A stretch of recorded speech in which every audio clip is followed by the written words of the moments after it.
If your Assurance Wireless phone is broken, you have a few options. First, check your warranty. Assurance Wireless phones typically come with a 1-year manufacturer's warranty covering defects, but not accidental damage. Contact Assurance Wireless at 1-888-321-5880 or through their website to start a warranty claim. If the damage isn't covered by warranty, consider insurance. Assurance Wireless offers optional device protection plans for a monthly fee that cover accidental damage, theft, or loss. If you have insurance, file a claim. Keep in mind, replacements are generally limited to one per year. As of 2025, Assurance Wireless has streamlined its replacement process.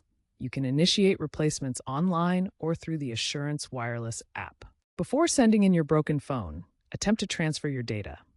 Use the Assurance Wireless data transfer tool in the app for Android phones, using Bluetooth or Wi-Fi. For iPhones, back up to iCloud or iTunes first. If your phone is completely unusable, contact Assurance Wireless support for assistance with third-party transfer options. Ensure your new phone is activated on the same account to avoid data loss. Also be aware that the prepaid wireless market, including lifeline programs like Assurance Wireless, is shifting towards sustainable devices. Assurance Wireless has a green replacement program that offers discounts for recycling old devices.